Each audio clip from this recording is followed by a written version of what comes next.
He always wanted to tell stories through his camera. If I had to choose a photographer, certainly Alf Kumalo would be among the top three.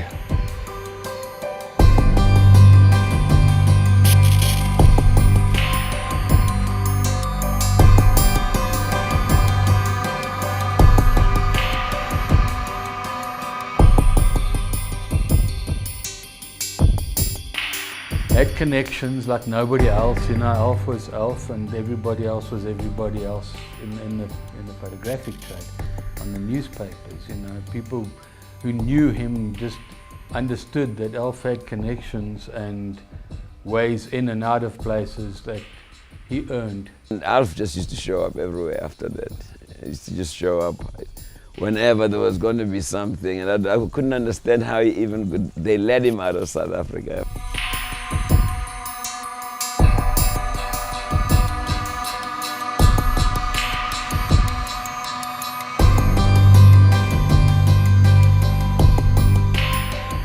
I don't think I would be overstating my case if I say he's one of the people who actually influenced me into being a photographer. He was extraordinary. Whatever pictures that Alf took, he made sure that every print that he took told a story. He's one of the earlier photographers who knew that a picture tells a story.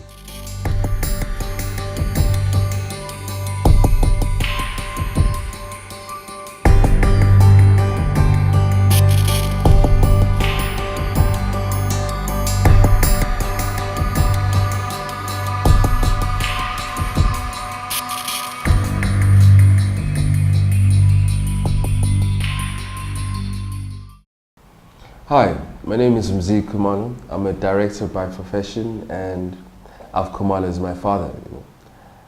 I'm doing this documentary because I want to find out more about my dad. I think there's a part of him that I never really got to experience. The man behind the lens, the man in the field. And prior to him passing, we'd always spoken about me telling his story, because he really did want to tell his story. I think over and above his books, he just wanted to leave this piece that kind of explained who he was and why he did some of the things that he did, you know. And unfortunately, he passed before we completed it. But I did promise him that we're going to finish the story, you know.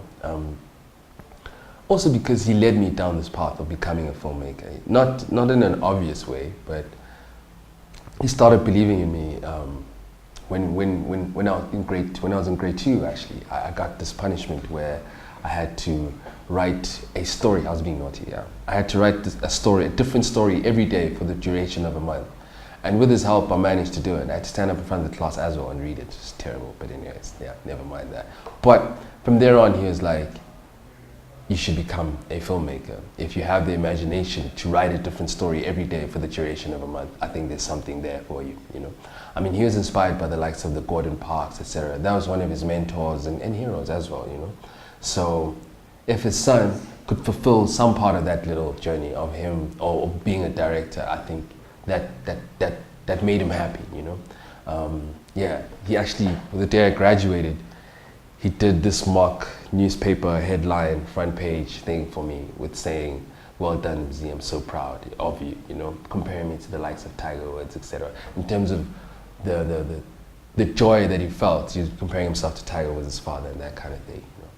So I'm going on this journey to find out about the man who had the keen interest and eye and vision to take some of the images that he took. I mean, following the likes of Mandela, when he was a young lawyer, before anyone even knew who he was, you know, slightly before Youth League, following the likes of Kazim Dawa when he was meeting Pele, the likes of Miriam Makeba, Jonas Gwangwa, Hugh, all of them, you know, South African legends essentially, even international people. I mean, the likes of Ali when he was 19, like my dad knew that this kid was going to be a champion. And he found his way into his change room, and they met at Piccadilly Square in London, and yeah, the friendship grew from there, you know. So that's what I want to find out about, like what informed the man, what informed his art, how does the world rate his quality of communication, and just unravel the layers also underneath his images, because I think he had a very keen, succinct way of telling a story through an image, you know. So I'll give you an example, like there's this image of Miriam Makeba in the 70s getting a shoe fitted by a white man. Now, if you think about it, the 70s was the height of apartheid. And for him to be taking that picture, he really was telling quite a very in-depth, deep story. For an ordinary person, it would have been a simple photograph of a woman getting a shoe fitted. But if you understood the thought process behind it, and the timing of the image in terms of what was happening in Miriam Makeba's country, essentially, it would make, I think it would resonate a hell of a lot more with you, you know. So that's the journey I want to go on, you know, to go through the images, meet his colleagues, find out about the man in the field, and meet his subjects as well, you know, to tell some of the stories of what was going on in front of the lens. If you look at Alf's portfolio, you will find he took pictures of ordinary people. Very poetic pictures of those ordinary people. And he wasn't taking those pictures because he knew that one day there would be something outstanding. But yet this sense of reflecting his society. Now, some of the people he photographed actually rose to the top. And it wasn't because he had picked them as, as potential leadership, but it was the fact that he was telling the story of life around himself. I first met Alf when we formed the Huddleston Jazz Band. You know, with students at St. Peter's Secondary School in Rosettenville. And we formed a band. I asked Father Huddleston for a trumpet. And then other boys, I'd been a musician since I was a kid, playing piano. But I saw a movie about a trumpet player, and I asked Father Huddleston for a trumpet because I was very disinterested in school, and he got me a trumpet, and in a month's time I was playing tunes. You know, he got me a trumpet teacher, and word got around, and there were a few people at drum who were from St. Peter's, like Arthur Maimani and Jerry Nzipe, you know, and Todd Machikiza. So they sort of had like a camera on the school all the time. So this was like a first real like it was a drum at the time was basically an entertainment magazine. So him and Peter Maguvani and David Sibeko was also working at drum then, came to the school on the weekends, and they came to check out. So the little pictures now and again. And then when we got the Louis Armstrong trumpet, because Huddleston was deported and on his way back to England, he went through the States, and a fellow monk from his community, from his brotherhood or whatever it was, there was a clarinet player, outstanding. They were all fellows of the Royal Geographical Society or the Royal Music Society and stuff like that. And he knew Bunny Bigard, who was Louis Armstrong's clarinetist. So when Huddleston told him about the band, he said, oh, maybe Louis Armstrong would love to hear about that. They're coming into town. I'll take you to the concert. And when Louis Armstrong heard about the band, he said, I got to send them my horn. And then, of course, every photographer came out of everywhere to like take pictures of it. But Alf had the idea of like taking me to Sophiatown to jump up in the air with this trumpet. And Alf was quite a dresser at the time, and we were like sort of like, they were our role models, you know, because we were getting into clothes too. So people like Alf and Peter Maguvan and quite a few people were known to really dress, you know, and we used to like Gogen Lap of Krutman, you know, that kind of thing. But he just had this side, and it was a moho thing to do, to jump up in the air with a trumpet, you know. And I had a girl that I'd been going out with for a year. Her brother was the head of the Americans, the gang, you know. And she was a hell of a dresser, and she you know, she liked cool things. Her brother was a hero, and I sort of reminded her of her brother. And so I said to Alf, man, you know, this picture I'm going to be the laughing stock of all my friends, you know. We were like really clever, you know. He said, come on, listen, this picture is going to last you a lifetime. It's a great picture. You're only 16 years old. Just like hold a trumpet there and jump and look happy. And I had to take off my shoes and roll up my sleeves. And of course I lost the girl, because it was splattered all over drum and like a golden city post on the weekend. And she said, I'm full of bono now. You know, I don't even want to be seen with you, you know. Cease jumping up in the air with no shoes on like a moho, you know. She was like just, and you know, I just shook my head, you know. But I've always told Alf, man, that picture really killed me, you know. I lost a lot of my friends.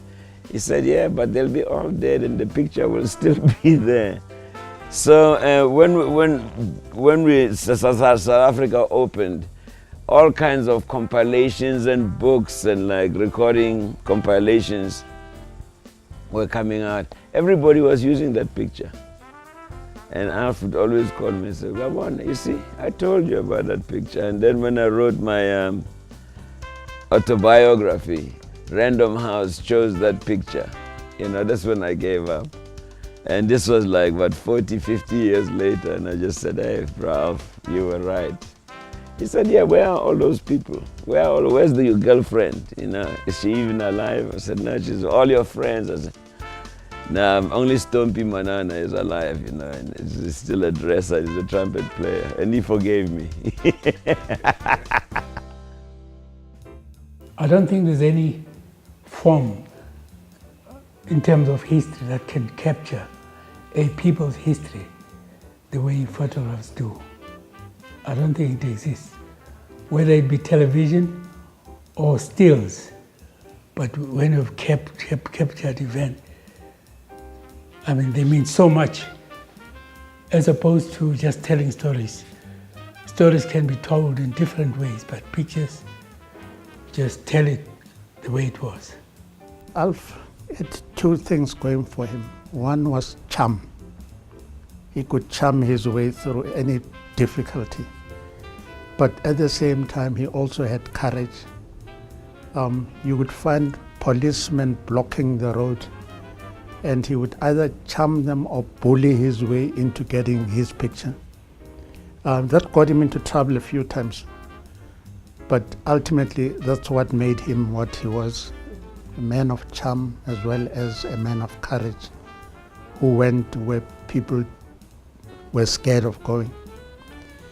And I think it's a trait that most black journalists, photographers at that time had. You couldn't be a cameraman unless you had the courage. Because everywhere you went, people would be pushing you aside, saying, no, don't take pictures. They're going to take your camera, they're going to rip out your film. So you had to be very plucky to continue doing that type of work. And Alf had both the charm as well as the courage. The example that is given in quite a few books is a picture that Alf took. It was taken of a policeman, a very angry, dreadful-faced policeman, and he was kicking from the back, a huge kick. He was kicking at another one of our friends, a very good reporter, Harry Mashabella. And that picture tells more than most pictures. It wasn't violent in the sense that he kicked somebody 20 times. It was just one kick, and that was enough. And that's a picture that captured thousands, if not hundreds of thousands of people. And people kept repeating what a great picture it was. I remember in one interview when they asked him about his camera, because you would never see Alf anywhere, where be in a restaurant, anywhere without his camera. And then they asked him if he ever move around without his camera. And he said he would rather go into the street without his pants than to go without his camera. That's how Alf was committed and dedicated to photography. Those days, newspapers, especially Sunday Times, if you came back with very powerful pictures, they wouldn't use them. For instance, I listened to one editor telling overseas journalists from BBC that I was unfortunate this time I didn't get great pictures. When they were actually hiding the pictures, they didn't want those pictures shown to the outside world. Like that very picture of the hippo behind, but before that there was a picture of a visit by Cliff Richard, and out of the blue they just grabbed one guy, his colleague Harry Mashabela, and they kicked him between the legs with no provocation whatsoever. And the climate was very bad politically, because in Pretoria, for instance, black people used to be elbowed off the pavement. That's just like that. It was worse in Pretoria. The unstoppable Alf Kumalo, you know, there was always that something about him, even before I met him. And when I joined newspapers at a very early age, I'm sure I was in my early 20s, and then I got to know him better, because we would meet at assignments and so forth. And he was always looking for what other photographers don't have. Alf would even go back to the scene after everybody else had gone. Alf, he always wanted not to be the second best. He always wanted to be the best. Well, continuously surprising, because every so often I see something of Alf that I'd never seen before. There was just so much of it. I'd look into his cubicle and just be reams of negatives hanging there. I think Alf and I were both Virgos, and on one hand we're quite ordered, and on the other hand we're quite disordered. And his cubicle was always a sight to behold, just because of all the negatives and the prints lying about. But I think part of Alf's strength was his work ethic. He just kept at it all the time and did all sorts, and just accumulated. The press, photographs, played, I would say, the biggest part in terms of drawing attention, because they could no longer deny that this and that has happened when they see photographs, dramatic pictures. Alf doesn't give you the surface story of a person he's photographing. There are always layers of meaning under that photograph. So you'll spend hours looking at a photograph and picking up layer after layer of meaning in what you were saying. It was just a talent he had. There are various images. One, I think, is a simple portrait of Winnie Mandela. Another one is the treason trial stuff. Then I'm sure he showed me a photograph of Robert Kennedy on a car when he visited in the 60s. I'd caught a glimpse of it, and I wanted to see that again. I don't know where it is. But that kind of also stuck in my mind, because then it's also a great photograph, but also realised, geez, you didn't know that he'd got that sort of stuff. I actually followed him wherever he went and got terrific pictures. Did a feature on him. We We went to functions at Clive Manuel's house where they were staying. I actually have pictures of him sitting on the floor, and we had beautiful discussions. I mean, one photograph that does stick out for me is Alf with the camera on his head, but it's not even his photograph, you know. But that's sort of, so you can't disassociate the personality, who Alf was, from his photographs. Gee, my first encounter with Muhammad Ali, he wasn't actually Ali, he was called Cassius Clay. It was in London, 1963. It was actually funny the way it happened. Once we met, it was like we'd known each other for some time. The very first day, we clicked so well. So I did a feature on him that I'm still very happy I did. Oh, you know, terrific shots, shot on the very first day.